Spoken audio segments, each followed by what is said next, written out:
হজরত মরিয়ম আলাইহিসসালাম তার পুত্র হজরত ঈসা আলাইহিসসালামকে ডেকে বললেন, বাবা, আমার কিছু ফল খেতে ইচ্ছে করছে, তুমি যাও আমার জন্য কিছু ফল নিয়ে আসো। সেই সময় হজরত ঈসা আলাইহিসসালাম এবং তার মা হজরত মরিয়ম আলাইহিসসালাম মরুভূমির মাঝে একটি নির্জন কুটিরে একাকী বসবাস করতেন, তাদের আশেপাশে কোনো ঘরবাড়ি ছিল না। মায়ের আদেশে হজরত ঈসা আলাইহিসসালাম ফল আনতে বেরিয়ে গেলেন। এদিকে হজরত মরিয়ম আলাইহিসসালাম কুটিরের সামনে দাঁড়িয়ে থেকে পুত্রের ফিরে আসার অপেক্ষা করতে লাগলেন। ঠিক এমন সময় মালাকুল মাউত অর্থাৎ মৃত্যুর ফেরেশতা হজরত আজরাইল আলাইহিসসালাম তার সামনে এসে উপস্থিত হলেন। হজরত মরিয়ম আলাইহিসসালাম হজরত আজরাইল আলাইহিসসালামকে দেখে অত্যন্ত ভীত সন্ত্রস্ত হয়ে পড়লেন।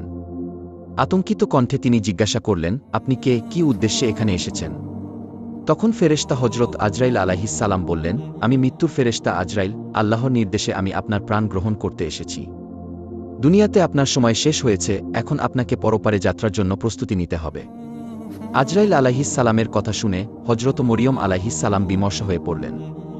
অতঃপর শান্ত স্বরে বললেন, হে মালাকুল মাউত, আমাকে কিছু সময়ের জন্য অবকাশ দিন, আমি আমার প্রাণের চেয়েও প্রিয় পুত্রকে কিছু ফল আনতে বাগানে পাঠিয়েছি, অল্প সময়ের মধ্যেই সে ফিরে আসবে।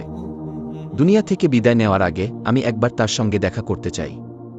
বিদায়ের মুহূর্তে তাকে 2-4টি উপদেশ দিতে চাই, যেন সে আমার কথাগুলো হৃদয়ে ধারণ করতে পারে।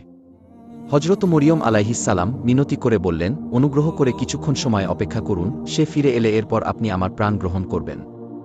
দুনিয়া থেকে চিরবিদায় গ্রহণের পূর্বে তার সাথে একটি বার দেখা করে যেতে চাই এবং বিদায়ের প্রাক্কালে তাকে 2-4টি উপদেশ বাণী শুনিয়ে দেওয়ার ইচ্ছে রাখি। অতএব সে ফিরে আসুক, এরপরই আপনি না হয় আমার জান কবজ করবেন। তখন মালাকুল মাউত আজরাইল ফেরেশতা বললেন, হে ঈসার জননী, আমার এই কাজে এক মুহূর্ত বিলম্ব করার ক্ষমতা নেই। আল্লাহ রব্বুল আলামিন প্রত্যেকটি প্রাণীর মৃত্যুর জন্য নির্ধারিত সময়ে নির্দিষ্ট করে দিয়েছেন এবং সেই সময়ের মাঝেই তাকে মৃত্যুবরণ করতে হবে। অতএব একটু সময় এগিয়ে দেওয়া বা একটু সময় পিছিয়ে দেওয়া কোনোটাই আমার ক্ষমতার আওতাধীন নয়।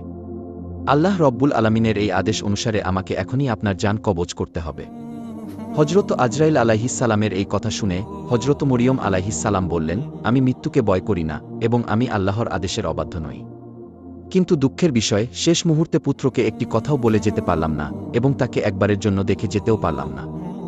যাই হোক, আল্লাহ যা কিছু করেন সবকিছুই তিনি বান্দার মঙ্গলের জন্য করেন। এরপর তিনি তার জান কবজ করার জন্য হজরত আজরাইল আলাইহিসসালামকে অনুমতি দিলেন।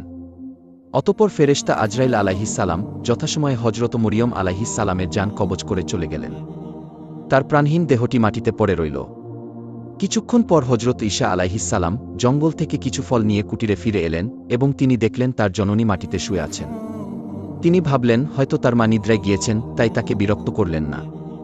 অনেক সময় অতিবাহিত হওয়ার পর হজরত ঈসা আলাইহিসসালাম তার মায়ের কোনো সাড়া শব্দ না পেয়ে তাকে নাড়া দিলেন। তখন তিনি বুঝতে পারলেন তার মায়ের পবিত্র আত্মা তার দেহ মোবারক ত্যাগ করে পরপারে চলে গিয়েছে। হজরত ঈসা আলাইহিসসালাম তার মায়ের এই রূপ হঠাৎ মৃত্যুতে গভীরভাবে শোকাহত হয়ে পড়লেন। মায়ের বিরহে তিনি অশ্রু বিসর্জন করতে লাগলেন। তার এই করুণ কান্না দেখে বনের পশুপাখিরাও কেঁদে আকুল হয়ে গেল। এভাবে কিছু সময় অতিবাহিত হওয়ার পরে তিনি নিজেকে সামলে নিলেন এবং উপলব্ধি করলেন মায়ের দাফন কাফনের কাজে মনোনিবেশ করা জরুরি। কিন্তু তিনি এমন এক জায়গায় থাকতেন যেখানে দূর দূরান্তে কোনো মানুষ থাকত না। তাই তিনি তার মায়ের দাফন কাফনের কাজে সহায়তা করার জন্য কতিপয় লোক অনুসন্ধানের জন্য বেরিয়ে পড়লেন। কিছুদূর পথ চলার পর কয়েকজন লোকের সঙ্গে তার সাক্ষাৎ হল। তারা ঈসা আলাইহিসসালামের দিকেই আসছিলেন। তিনি তাদের কাছে তার মায়ের মৃত্যুর সংবাদ জানালেন এবং অনুরোধ করলেন, আমার মায়ের দাফন কাফনের কাজে আমাকে একটু সাহায্য করুন। তারা হজরত ঈসা আলাইহিসসালামের কথা শুনে বললেন, হে আল্লাহর নবী, আমরা মূলত মানুষ নই, আমরা আল্লাহর মনোনীত ফেরেশতা। আমরা আপনার মায়ের দাফন কাফনের কাজে অংশগ্রহণ করার জন্য বেহেশত থেকে এসেছি। আমরা আপনার মা হজরত মরিয়ম আলাইহিসসালামের দাফন কাফনের উপযোগী কাপড়, সুগন্ধি এবং আনুষঙ্গিক জিনিসপত্র সঙ্গে নিয়ে এসেছি। অতঃপর হজরত ঈসা আলাইহিসসালাম ফেরেশতাদেরকে নিয়ে তার মায়ের দাফন কাফনের কার্য সম্পন্ন করলেন। মায়ের ইন্তেকালের কিছুদিন পর হজরত ঈসা আলাইহিসসালাম বায়তুল মোকাদ্দাসে ফিরে আসেন। সেখানে কিছুদিন অতিবাহিত হওয়ার পর আল্লাহ রব্বুল আলামিন তার প্রতি ওহী নাজিল করলেন এবং তাকে নতুন শরিয়াত এবং ইনজিল কিতাব দান করলেন। এরপর আল্লাহ রব্বুল আলামিন তাকে আদেশ করলেন, হে ঈসা, তুমি তোমার এই নতুন শরিয়াত এবং ইনজিল কিতাব অনুযায়ী মানুষকে দ্বীনের পথে আহ্বান করতে থাকো।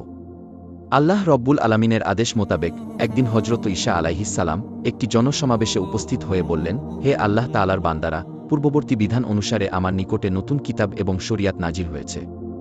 অতএব এখন থেকে তোমরা পুরাতন কিতাবের বিধান বর্জন করে নতুন কিতাবের হুকুম অনুযায়ী জীবন যাপন করার অঙ্গীকার গ্রহণ করো। হজরত ঈসা আলাইহিস সালামের মুখ থেকে এসব কথা শোনা মাত্রই অবাধ্য বনি ইসরাইল প্রচণ্ড ক্ষিপ্ত হয়ে উঠল। তারা বলল, এতদিন আমরা তোমাকে একজন সৎ ও উত্তম মানুষ বলে মনে করতাম, কিন্তু এখন দেখছি তুমি সেই বিশ্বাসের সুযোগ নিয়ে আমাদের পূর্বপুরুষদের ধর্ম নষ্ট করার ষড়যন্ত্র করছ। তোমার সাহস তো কম নয়, তুমি নিজে একটি নতুন শরিয়াত তৈরি করে আমাদের উপর তা চাপিয়ে দেওয়ার চেষ্টা করছ। শুনে রাখো, আমরা তোমার এই ষড়যন্ত্র এবং তোমার পরিকল্পনা কখনোই সফল হতে দেব না। যদি তুমি তোমার এই অসৎ পথ থেকে ফিরে না আসো, তবে আমরা তোমাকে হত্যা করতে বাধ্য হব। হজরত ঈসা আলাইহিস সালাম এই কথা শুনে তাদেরকে বললেন, তোমরা আমাকে হত্যা করার ভয় দেখাচ্ছ, কিন্তু এটা আমার কাছে অতি তুচ্ছ ব্যাপার।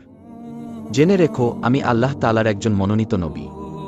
সেই হিসেবে আল্লাহর নির্দেশ অনুসারে জাতিকে সত্য ও সঠিক পথে আহ্বান করা এবং তাদেরকে দ্বীনের দাওয়াত দেওয়া আমার একান্ত দায়িত্ব। অতএব আমি তোমাদেরকে এই সত্য পথ গ্রহণের জন্য বিশেষভাবে অনুরোধ জানাচ্ছি। অন্যথায় তোমাদের উপর সেইরূপ আযাব নাজিল হবে, যেরূপ ইতিপূর্বে অন্যান্য উম্মাতের উপর নাজিল হয়েছিল। অতঃপর নবীর এই নতুন শরিয়াতের কথা প্রচার হওয়ার সাথে সাথে বনি ইসরায়েলদের মাঝে বিভিন্ন ধরনের আলোচনা এবং সমালোচনা শুরু হল। কিছু অবাধ্য লোক নবীর বিরোধিতায় মেতে উঠল, আবার কিছু লোক হজরত ঈসা আলাইহিস সালামের নিকটে এসে কালিমা পড়ে ইসলাম ধর্ম গ্রহণ করল। নবী তার অনুসারীদের সামনে অসংখ্য মোজেজা প্রদর্শন করলেন। তার দেখানো মোজেজাগুলোর মধ্যে অন্যতম ছিল মৃত ব্যক্তিকে জীবিত করা, জন্মগত অন্ধকে সুস্থ করে তোলা, কুষ্ঠরোগীকে আরোগ্য দান করা এবং মাটি দিয়ে পাখি তৈরি করে তাতে প্রাণ সঞ্চার করা। নবীর এইসব আশ্চর্যজনক নিদর্শন দেখে বহু মানুষ সত্যের পথে ফিরে এল। তবে যারা একগুঁয়ে এবং দুর্ভাগা ছিল, তারা এত সব স্পষ্ট প্রমাণ দেখেও নবীর বিরোধিতায় লিপ্ত রইল। যখন নবীর বিরোধী বনি ইসরাইল হজরত ঈসা আলাইহিস সালামকে হত্যার ষড়যন্ত্র করতে লাগল, তখন তার অনুসারী মুসলিমগণ তাদের সতর্ক করে বললেন, তোমরা ইতিপূর্বে হজরত জাকারিয়া এবং হজরত ইয়াহিয়া আলাইহিস সালামকে হত্যা করেছ, আর এখন তোমরা হজরত ঈসা আলাইহিস সালামকে হত্যা করতে চাইছ। এটা জাতির জন্য একটি ভয়ানক এবং বিপজ্জনক তৎপরতা। তোমরা এই তৎপরতা ও ষড়যন্ত্র থেকে ফিরে আসো। হজরত ঈসা আলাইহিস সালাম অবশ্যই আল্লাহর একজন খাস নবী। তিনি তোমাদের সামনে যে সকল মোজেজা প্রদর্শন করেছেন, সেগুলো তার নবী হওয়ার প্রমাণের জন্য যথেষ্ট। অপর একদিন হজরত ঈসা আলাইহিস সালাম একটি জনসমাবেশে উপস্থিত হয়ে বললেন, হে আল্লাহর বান্দারা, আল্লাহ তাআলা হজরত মুসা আলাইহিস সালামকে শনিবার দিন ইবাদতের জন্য নির্দিষ্ট করে দিয়েছিলেন, আর তিনি আমাকে দিয়েছেন রবিবারের দিন। অতএব রবিবারের দিন তোমরা সকল কাজকর্ম ও ব্যবসা বাণিজ্য পরিত্যাগ করে একমাত্র আল্লাহ রব্বুল আলামিনের ইবাদত করবে। এই দিনে তোমরা আল্লাহ তাআলার কিতাব তিলাওয়াত করবে, মানুষকে সৎ কাজের আদেশ দেবে এবং মন্দ কাজ থেকে ফিরিয়ে রাখবে। কোনরূপ পার্থিব কাজে মনোনিবেশ করা যাবে না। এই হুকুম অমান্য করলে আল্লাহ রব্বুল আলামিন তোমাদের উপর অসন্তুষ্ট হবেন এবং তোমাদের উপর তার শাস্তি, বিপদাপদ এবং কঠিন আযাব আসার সম্ভাবনা বেড়ে যাবে। অতএব হে বনি ইসরাইল সম্প্রদায়, তোমরা আমার এই দাওয়াত কবুল করো এবং মনোযোগ সহকারে এই বিধানের উপর আমল করো। তিনি আরও বললেন, হে বনি ইসরায়েলের ভাইয়েরা, আমি তোমাদেরকে আরও একটি সুসংবাদ দিতে চাই। তোমরা জেনে রাখো, আল্লাহ রব্বুল আলামিন আমার উপর যে কিতাব নাজিল করেছেন, আমি তার হুকুম প্রতিষ্ঠিত করার জন্য দিন রাত চেষ্টা চালিয়ে যাব। তবে আমার পর তোমাদের নিকটে আরও একজন মহান নবী আগমন করবেন, আমি তার সুসংবাদ তোমাদের কাছে রেখে যাচ্ছি। তার নাম হবে মুহাম্মদ, তিনি হবেন পৃথিবীর সর্বশ্রেষ্ঠ এবং সর্বশেষ নবী। যদি তোমাদের কেউ তার যুগে উপস্থিত থাকো, তাহলে তোমরা অবশ্যই তার দ্বীন এবং ধর্ম গ্রহণ করবে। যে ব্যক্তি তার আনুগত্য করবে, সে হবে সর্বাপেক্ষা সম্মানিত ব্যক্তি। তার উপর এক মহান কিতাব অবতীর্ণ করা হবে, যার নাম হবে আল কুরআন। যে ব্যক্তি সেই কুরআন পাঠ করবে এবং তদ অনুযায়ী আমল করবে, সে অসংখ্য সওয়াব ও মর্যাদার অধিকারী হবে। তোমরা সেই নবীর প্রতি হৃদয়ের গভীর থেকে দরুদ ও সালাম পাঠ করবে, কেননা তিনি এমন একজন নবী যার প্রতি স্বয়ং আল্লাহ তাআলা এবং ফেরেশতারাও দুরুদ পাঠ করেন। সেই নবীকে আল্লাহ রব্বুল আলামিন তার হাবিব বা দোস্ত বলে আখ্যায়িত করেছেন। আল্লাহ রব্বুল আলামিন যদি তাকে সৃষ্টি না করতেন, তাহলে আসমান ও জমিন কিছুই সৃষ্টি করতেন না। অতএব তোমরা এর মাধ্যমে বুঝে নাও তার মান ও মর্যাদা কতটা সুউচ্চ। আমি একজন নবী হওয়া সত্ত্বেও সেই আখেরি নবীর একজন সাধারণ উম্মতের অন্তর্ভুক্ত হওয়ার জন্য অত্যন্ত আগ্রহী। যদি আল্লাহ রব্বুল আলামিন আমার এই প্রার্থনা কবুল করেন, তাহলে আমি নিজেকে অত্যন্ত সৌভাগ্যবান মনে করব। ধর্মদ্রোহী বনি ইসরাইল হজরত ঈসা আলাইহিস সালামের বক্তব্য শুনে বলল, এ তো দেখছি হজরত মুসার শরীয়তকে বাতিল করে নিজে এক নতুন শরীয়ত প্রবর্তনের মাধ্যমে রাজনৈতিক ক্ষমতা দখলের ষড়যন্ত্র করে চলেছে। এছাড়াও নতুন এক শ্রেষ্ঠ নবীর আগমনের কথা বলে আমাদেরকে তার দিকে আকৃষ্ট করার চেষ্টা করছে। আমরা এই দুর্বিসন্ধির জাল ভেদ করে তার গোপন উদ্দেশ্য সম্পর্কে অবগত হতে সক্ষম হয়েছি। অতএব দেশের বাদশার নিকটে তার এই ষড়যন্ত্রের কথা খুলে বলা উচিত। এমন অবস্থায় আমাদের আর বিলম্ব করা ঠিক হবে না, অতি সত্বর এই খবর বাদশাকে জানিয়ে এর সমুচিত শাস্তির ব্যবস্থা গ্রহণ করা উচিত। তখনকার সময়ে বায়তুল মোকাদ্দাস এবং জেরুজালেম রাজ্যের বাদশাহ বনি ইসরায়েলের কন্ট্রোলে ছিল। বনি ইসরায়েলের বাদশাহ হজরত ঈসা আলাইহিস সালাম এবং তার অনুসারীদের ঘোর বিরোধী ছিল।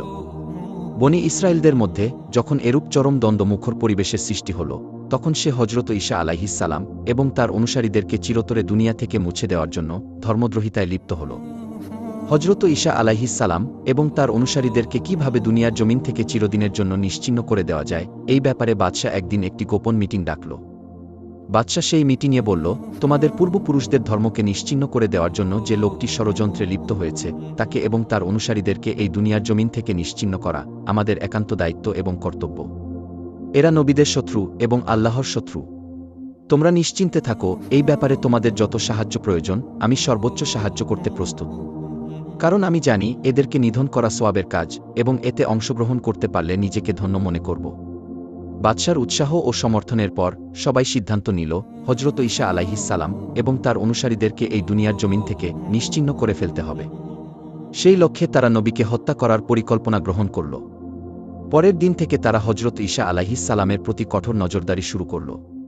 প্রতিনিয়ত তার চলাফেরার উপর তীক্ষ্ণ দৃষ্টি রাখল, যেন একাকী পেলেই তাকে আক্রমণ করা যায়। ধর্মদ্রোহীরা পালাক্রমে পাহারা দিতে লাগল এবং নবীকে একা পাওয়ার সুযোগ খুঁজতে লাগল। হজরত ঈসা আলাইহিস সালামের অনুসারীরা যখন লক্ষ্য করলেন বনি ইসরায়েল তাকে হত্যা করার জন্য উঠে পড়ে লেগেছে, তখন তারা নবীর নিরাপত্তার দায়িত্ব গ্রহণ করলেন। ফলে শত্রুরা তাকে একাকী পাওয়ার কোনো সুযোগ পেল না। অবশেষে অবাধ্য বনি ইসরায়েল সিদ্ধান্ত নিল নবীর সঙ্গে সঙ্গে তার অনুসারীদেরও হত্যা করতে হবে। যেহেতু নবীর প্রহরীরা সবসময় নিরস্ত্র থাকতেন, তাই তাদেরকে হত্যা করা কঠিন হবে না বলে তারা মনে করল। অতঃপর একদিন হজরত ঈসা আলাইহিস সালাম তার সঙ্গীদের নিয়ে একটি ঘরে আশ্রয় নিলেন। এই খবর পেয়ে বনি ইসরায়েল দ্রুত দলবদ্ধ হয়ে সেই ঘরটি ঘেরাও করল এবং হজরত ঈসা আলাইহিস সালামকে হত্যার জন্য চূড়ান্ত পরিকল্পনা করল। এই সময় আল্লাহ রব্বুল আলামিন একটি মহামহিম ফয়সালা করলেন, তিনি তার নবীকে আসমানে তুলে নেবেন। এই মর্মে আল্লাহ তাআলা হজরত জিবরাইল আলাইহিস সালামকে আদেশ দিলেন, হে জিবরাইল, তুমি যাও, আমার নবীকে সম্মানের সঙ্গে আসমানে তুলে নিয়ে আসো। আল্লাহ তাআলার আদেশ পেয়ে হজরত জিবরাইল আলাইহিস সালাম তাৎক্ষণিক সেই ঘরের ছাদ ভেদ করে হজরত ঈসা আলাইহিস সালামের কাছে উপস্থিত হলেন এবং তিনি বললেন, হে নবী, আপনার বিষয়ে আল্লাহ রব্বুল আলামিন চূড়ান্ত সিদ্ধান্ত নিয়েছেন, আপনাকে এখনই আমার সঙ্গে আসমানে উঠে যেতে হবে। হজরত ঈসা আলাইহিস সালাম আল্লাহর আদেশ মেনে হজরত জিবরাইল আলাইহিস সালামের সঙ্গে আসমানে যাওয়ার প্রস্তুতি নিতে লাগলেন। আলবিদায়া ওয়ান নিহায়া কিতাবে বর্ণিত করা হয়েছে, হজরত জিবরাইল আলাইহিস সালাম তখন হজরত ঈসা আলাইহিস সালামকে একটি সাদা মেঘ খণ্ডের উপর উঠিয়ে আসমানে নিয়ে চলে গেলেন এবং নবীকে সোজা চতুর্থ আসমানে তুলে বিশ্রামের জায়গা করে দিলেন। এদিকে বনি ইসরায়েলেরা দীর্ঘ সময় ঘরটি ঘেরাও করে রাখার পর যখন দেখল হজরত ঈসা এবং তার অনুসারীরা ঘর থেকে বের হচ্ছে না, তখন তাদের সর্দার একটি খোলা তরবারি নিয়ে লাফাতে লাফাতে ঘরের মধ্যে ঢুকে পড়ল। ঘরের সকল কক্ষে সে হজরত ঈসা আলাইহিস সালামকে তন্ন তন্ন করে খুঁজল, কিন্তু কোথাও তার কোনো হদিস পাওয়া গেল না। এমন সময় হজরত জিবরাইল আলাইহিস সালাম তার মুখমণ্ডলে একটি ফুঁক দিয়ে দিলেন। তখন তার চেহারা হজরত ঈসা আলাইহিস সালামের চেহারায় রূপান্তরিত হয়ে গেল। এমন অবস্থায় যখন সে ঘরের বাইরে আসলো, তখন বনি ইসরায়েলেরা তাকে ঈসা আলাইহিস সালাম মনে করে পাকড়াও করে ফেলল এবং তার উপর প্রচণ্ড মারধর আরম্ভ করল। কি থেকে কি হয়ে গেল সর্দার কিছুই বুঝতে পারল না। বনি ইসরায়েলদের সর্দার তখন চিৎকার দিয়ে বলতে লাগল, ভাইয়েরা, তোমরা কি করছো? তোমরা আমাকে মারছ কেন? তোমরা আমাকে চিনতে পারছো না? আমি তোমাদের সর্দার। আমি ঈসাকে সব জায়গায় খুঁজে হয়রান হয়ে গেছি, কিন্তু কোথাও তাকে খুঁজে পাইনি। তোমরা ঈসাকে না পেয়ে এখন আমাকেই হত্যা করতে চাইছ। বনি ইসরায়েলেরা তার কথা শুনে হাসতে লাগল এবং বলতে লাগল, ব্যাটা ধান্দাবাজ, চুপ থাক। তুই যদি আমাদের সর্দার হয়ে থাকিস, তাহলে ঈসা গেল কোথায়? নিজের জীবন বাঁচানোর জন্য এখন কতই না তালবাহানা করবি। তোর কোনো কথায় এবং প্রতারণায় আমরা ভুলব না, আজ আমরা তোকে হত্যা করেই ছাড়ব। বনি ইসরায়েলদের সর্দার নিজেও জানত না যে তার চেহারা পরিবর্তন হয়ে হজরত ঈসা আলাইহিস সালামের চেহারায় রূপ নিয়েছে। তাই সে চিৎকার করে আবার বলতে লাগল, ভাইয়েরা, তোমরা ভুল করে আমাকে আক্রমণ করেছ। তোমাদেরকে নিয়ে আমি যাকে হত্যা করার জন্য এখানে এসেছি, তাকে ঘরের মধ্যে কোথাও পেলাম না। মনে হয় সে একজন জাদুকর, তাই সে সকলের চোখে ধুলো দিয়ে পালিয়েছে। কিন্তু কে শোনে কার কথা? বনি ইসরায়েল তাদের সর্দারের উপর এইভাবে কিছুক্ষণ নির্যাতন চালানোর পর তাকে শুলে চড়ানোর জন্য সমস্ত ব্যবস্থা গ্রহণ করে ফেলল। বনি ইসরায়েলের সর্দার যখন বুঝতে পারল জনগণ তাকেই শুলে চড়ানোর জন্য সম্পূর্ণভাবে প্রস্তুত হয়ে গেছে, তখন সে চিৎকার দিয়ে বলতে লাগল, হে বনি ইসরায়েলের ভাইয়েরা, আমি খোদার কসম খেয়ে বলছি, আমি তোমাদের সর্দার। আমার চেহারা পরিবর্তন ঘটেছে কিনা তা আমার জানা নেই। যদি তোমরা আমাকে অন্যরকম দেখে থাকো, তবে আমার মনে হয় এটা ঈশার খোদার কীর্তি। আমার বিশ্বাস ঈশা আল্লাহর একজন সঠিক নবী ছিলেন। আল্লাহ তাআলা তাকে নিরাপদ রাখার জন্য হয়তো তার কোনো কুদরতি খেলা খেলছেন। যখন বনি ইসরায়েলের সর্দার হজরত ঈশা আলাইহিস সালামকে আল্লাহর সঠিক নবী বলে এই উক্তি পেশ করল, তখন বনি ইসরায়েলেরা আরও ক্ষিপ্ত হয়ে গেল এবং তারা কাল বিলম্ব না করে তাদের সর্দারকে তখনই শুলে চড়িয়ে দিল। তাদের সর্দার শুলের মধ্যে বাঁচাও বাঁচাও বলে চিৎকার করতে লাগল, কিন্তু কেউ তার আর্তনাদ শুনল না। অতঃপর তারা তাকে শুলে চড়িয়ে তার প্রাণবায়ু নিভিয়ে দিল। এই দৃশ্য দেখার জন্য অসংখ্য জনতা সেখানে ভিড় করেছিল। যখন বনি ইসরায়েলের সর্দারকে শুলবিদ্ধ করে হত্যা করা হলো, তখন অধিকাংশ লোকের মনে হল এটা হজরত ঈশা নয়, বরং এটা বনি ইসরায়েলের অবাধ্য সর্দার। আবার কিছু বনি ইসরায়েল মনে করতে লাগল ঈশাকেই হত্যা করা হয়েছে। এটা নিয়ে তাদের নিজেদের মধ্যে ভীষণ বিবাদ এবং তলোয়ারবাজি আরম্ভ হল। অধিকাংশ লোক বিমর্ষ হয়ে গেল, কেউ বলতে লাগল তারা তাদের সর্দারকে হত্যা করেছে, আবার কেউ বলতে লাগল তারা ঈশাকে হত্যা করেছে। আর এটা ছিল আল্লাহ রব্বুল আলামিনের এক অপূর্ব লীলা খেলা। এই অবস্থা দেখে হজরত ঈশা আলাইহিস সালামের অবর্তমানে বহু বনি ইসরায়েল হজরত ঈশা আলাইহিস সালামের উপর ঈমান আনল এবং তারা কালেমা পাঠ করে হজরত ঈশা আলাইহিস সালামের শরীয়তের উপর জীবনযাপন করার জন্য অঙ্গীকারবদ্ধ হল। কিন্তু হজরত ঈশা আলাইহিস সালাম এখন কোথায় আছেন তার প্রকৃত অবস্থা সম্পর্কে সকলে চিন্তিত হয়ে গেল এবং অনেকে তার সন্ধানে ব্যস্ত হয়ে পড়ল। অনেকে নবীর খলিফাদের কাছ থেকে তার প্রকৃত অবস্থা জানতে চাইল। তারা তাদেরকে জানিয়ে দিলেন আল্লাহ রব্বুল আলামিন তার নবীকে সসম্মানে চতুর্থ আসমানে উঠিয়ে নিয়ে গেছেন। পরবর্তীতে আল্লাহ রব্বুল আলামিন পবিত্র কুরআনুল কারীমের মাধ্যমে হজরত ঈশা আলাইহিস সালামকে জীবিত অবস্থায় দুনিয়া থেকে তুলে নেওয়ার ঘটনাটি মানব জাতিকে জানিয়ে দিয়েছেন। হাদিস শরীফে বর্ণিত আছে, শেষ জামানায় পৃথিবীতে দাজ্জাল নামের একজন শক্তিশালী কাফেরের আবির্ভাব ঘটবে। সে চমক লাগানো কিছু দৃশ্য মানুষকে দেখাবে, সে মানুষের মৃত পিতামাতাকে জীবিত করে দেবে। আসমানকে বৃষ্টি বর্ষণ করতে বললে আসমান বৃষ্টি বর্ষণ করবে। জমিনকে ফসল উৎপন্ন করতে বললে জমিন ফসল উৎপন্ন করবে। দাজ্জালের এই সকল কেরামতি দেখে অধিকাংশ মানুষের ঈমান নষ্ট হবে, মানুষ তার প্রতি ঈমান আনবে এবং তাকে আল্লাহ বলে বিশ্বাস স্থাপন করতে থাকবে। যখন দাজ্জালের ফিতনা এই পৃথিবীতে চরম আকার ধারণ করবে, তখনই আল্লাহ রব্বুল আলামিন তাকে হত্যা করার জন্য হজরত ঈশা আলাইহিস সালামকে আবারও পৃথিবীতে প্রেরণ করবেন। যখন হজরত ঈশা আলাইহিস সালাম এই পৃথিবীতে পুনরায় আসবেন, তখন তিনি আমাদের নবী হজরত মুহাম্মদ সাল্লাল্লাহু আলাইহিস সালামের একজন উম্মত হয়ে আসবেন। হজরত ঈশা আলাইহিস সালাম এই পৃথিবীতে আগমনের পর দাজ্জালকে হত্যা করবেন এবং মুমিনদেরকে নিয়ে পৃথিবীতে তিনি একটি ইসলামী রাষ্ট্র কায়েম করবেন। হাদিস শরীফে বর্ণিত আছে, হজরত ঈশা আলাইহিস সালাম এই পৃথিবীতে পুনরায় আগমন করার পর ৪০ বছর জীবনযাপন করবেন। অতঃপর তার ইন্তেকাল হবে এবং তাকে রাসূল সাল্লাল্লাহু আলাইহিস সালামের রওজা মোবারকের পাশেই দাফন করা হবে। আল্লাহ রব্বুল আলামিন আমাদের সকলকে হজরত ঈশা আলাইহিস সালামের এই তাৎপর্যপূর্ণ ঘটনা থেকে শিক্ষা গ্রহণ করে নিজেদের জীবনে আমল করার তৌফিক দান করুন।